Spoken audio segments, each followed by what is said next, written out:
శ్రీ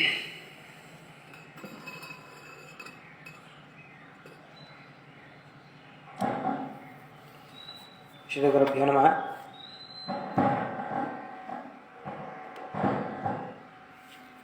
శ్రీ గురుభ్యో నమః. శ్రీ మహాగణాధిపతయే నమః. శ్రీ మహాసరస్వతీ నమః. శ్రీ సంతోషమత పరాదేవతాయ నమో నమః. భక్త మహాశయులందరికీ శుభోదయం.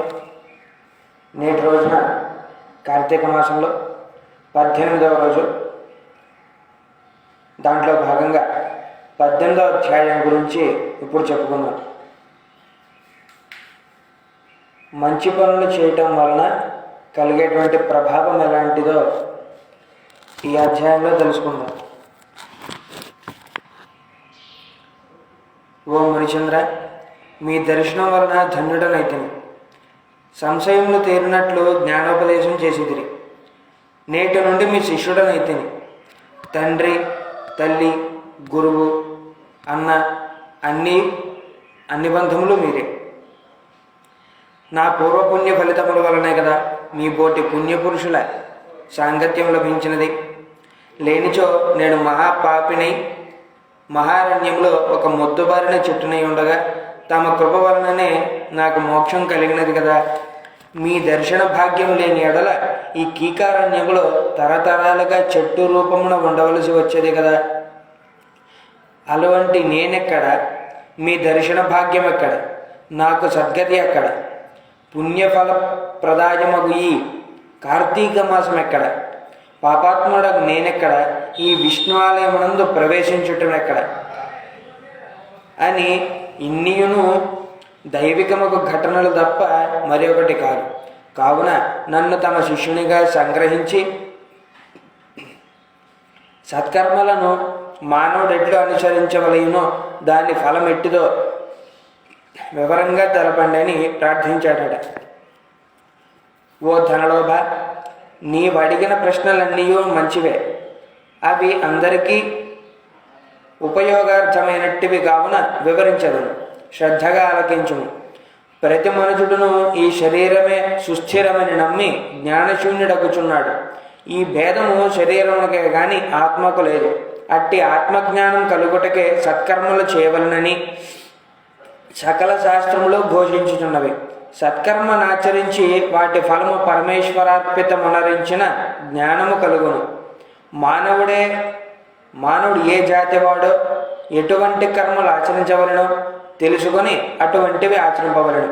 బ్రాహ్మణుడు అరుణోదయ స్నానము చేయక సత్కర్మలు ఆచరించినను వ్యర్థమగును.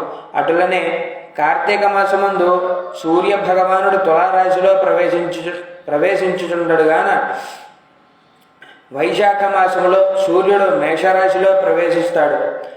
మాఘమాసములో సూర్యుడు మకర రాశి యందు, అనగా ఈ 3 మాసములైందైనను తప్పక నదిలో ప్రాతకాల స్నానం చేయవలను. అటుల స్నానములు ఆచరించి దేవతార్చన మనరించిన తప్పక వైకుంఠ ప్రాప్తి కలుగును. సూర్యచంద్రగ్రహణ సమయములందును తదితర పుణ్య దినములందును స్నానం చేయవచ్చును. ప్రాతకాలమున స్నానం చేసి మనుజుడు సంధ్యావందనం, సూర్య నమస్కారాలు చేయవలను. అట్లు ఆచరించిన వాడు కర్మభ్రష్టుడగును. కార్తీక మాసమందు అరుణోదయ స్నానం ఆచరించిన వారికి చతుర్విధ పురుషార్థములు సిద్ధించును. కార్తీక మాసముతో సమానమైన మాసము వేదములతో సరితూగు శాస్త్రము, గంగా గోదావరి నది సమాన తీర్థములు, బ్రాహ్మణులకు సమానమైన జాతియు, భార్యతో సరితూగు సుఖమును, ధర్మముతో సమానమైన మిత్రుడును, శ్రీహరితో సమానమైన దేవుడును లేడని తెలుసుకొనుము.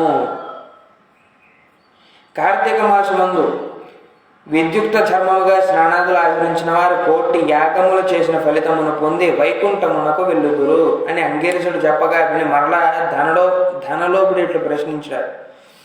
ఓ మునిశ్రేష్ఠ, చాతుర్మాస్య వ్రతమని చెప్పితిరే, ఏ కారణం చేత దానిని ఆచరించవలను? ఇది వరకు ఎవరైనా ఈ వ్రతమును ఆచరించి ఉన్నారా? ఈ వ్రతము యొక్క ఫలితమేమి, విధానమేమిటి సవిస్తరంగా విశదీకరించమని కోరాను. అందులకు అంగీరసుడిట్లు చెప్పాను. ఓ ఈ వినుము, చాతుర్మాస్య వ్రతమనగా శ్రీ మహావిష్ణువు మహాలక్ష్మితో ఆషాఢ శుద్ధ ఏకాదశి దినమున పాలసముద్రమున శేషపాన్పుపై శయనించి కార్తీక శుద్ధ ఏకాదశి నాడు నిద్ర నుంచి లేచును. ఆ 4 మాసములకే చాతుర్మాస్యం అని పేరు. అనగా ఆషాఢ శుద్ధ ఏకాదశి శయన ఏకాదశి అనియు, కార్తీక శుద్ధ ఏకాదశి ఉత్థాన ఏకాదశి అనియు ఈ వ్రతమునకు చాతుర్మాస్య వ్రతమనియో పేర్లు. ఈ 4 మాసములలో శ్రీహరి ప్రీతి కొరకు స్నాన దాన జప తపాది సత్కార్యాలు ఆచరించినచో పూర్ణ ఫలితము కలుగును. ఈ సంగతి శ్రీ మహావిష్ణువు వలన తెలుసుకుంటుని, కావున ఆ సంగతులు నీకు తెలియజేయుచున్నాను. మొదట కృతయుగమున శ్రీ వైకుంఠమందు గరుడ గంధర్వాది దేవతల చేత వేదముల చేత సేవించబడుతున్న శ్రీమన్నారాయణుడు లక్ష్మీదేవి సమేతుడే సింహాసనమున కూర్చుని ఉండగా, ఆ సమయమున నారద మహర్షి వచ్చి పద్మనేత్రుడును చతుర్బాహుడును కోటి సూర్యప్రకాశుడును శ్రీమన్నారాయణునికి నమస్కరించి ముకులిత హస్తాలతో నిలబడి ఉండను. అంత శ్రీహరి నారదుని గాంచి ఏమీయో తెలియని వారి వలె మందహాసంతో ఇట్లానేయో, నారద, నీవు క్షేమమే కదా? త్రిలోక సంచారమని నీకు తెలియని సమాచారం ఏదే ఉండదు.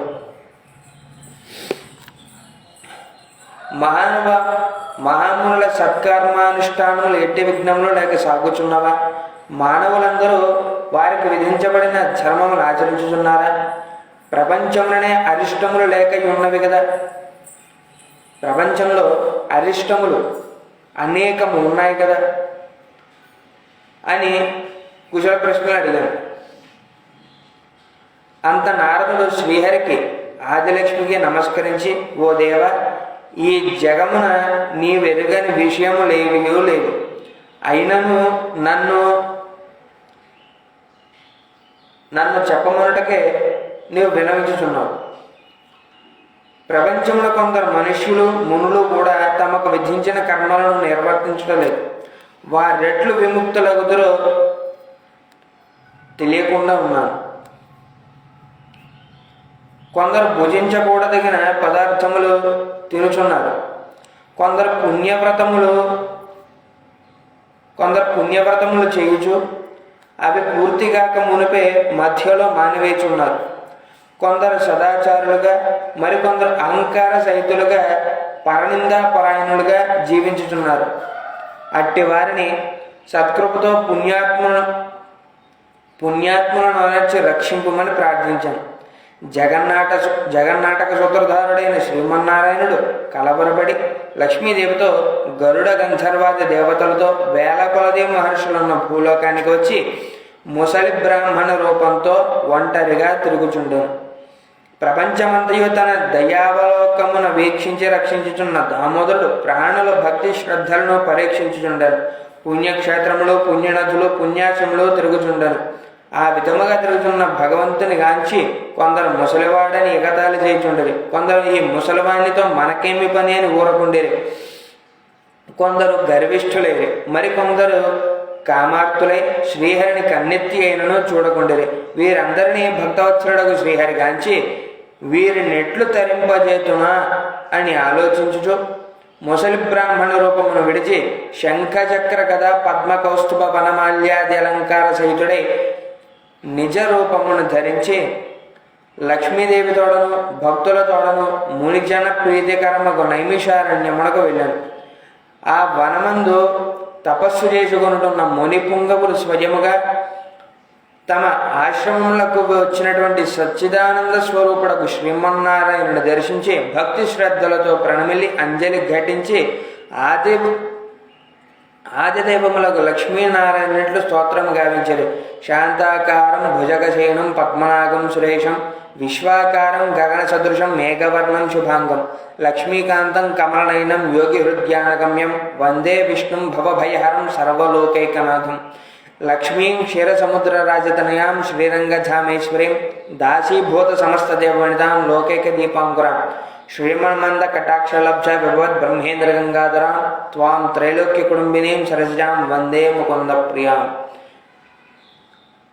ఇంతటితో 18వ అధ్యాయంలో మంచి కర్మలు చేయటం వలన ఎటువంటి ఫలితం కలుగుతుందో మనం తెలుసుకున్నాం. రేపటి అధ్యాయంలో 19వ అధ్యాయంలో చాతుర్మాస్య వ్రత ప్రభావ నిరూపణ, అంటే ఈ చాతుర్మాస్య వ్రతం చేయటం వలన కలిగేటటువంటి ఫలితాలను తెలుసుకుందాం. ఎవరు ఏ విధంగా ఆచరించాలో, ఈ చాతుర్మాస్య వ్రతాన్ని ఎవరు ఏ విధంగా ఆచరించాలనేటువంటిది రేపటి అధ్యాయంలో తెలుసుకుందాం. శ్రీ గురుభ్యో నమః. శ్రీమాత్రే నమః. భక్తులందరికీ మరొక విన్నపం. ఈ శ్రీ జయసంతోషిమాత ఆలయం యొక్క ప్రతి కార్యక్రమాన్ని భక్తులందరికీ చేరువయ్యేలా చేయడానికి మేము శ్రీ జయసంతోషిమాత టెంపుల్ అనేటువంటి యూట్యూబ్ ఛానల్ని క్రియేట్ చేయడం జరిగింది. అందులో ఈ కార్యక్రమంలో, ఈ ఆలయంలో జరిగే ప్రతి ఒక్క కార్యక్రమం కూడా అందులో ఉంటాయి. ఈ కార్తీక పురాణ ప్రవచనాలు కూడా రోజు మేము అందులో అప్లోడ్ చేయడం జరుగుతుంది. ఆ ఛానల్ అందరూ సబ్స్క్రైబ్ చేసుకొని మమ్మల్ని ప్రోత్సహించగలరు, అమ్మవారి ఆశీర్వాదాలు పొందగలరు. శ్రీమాత్రే నమః.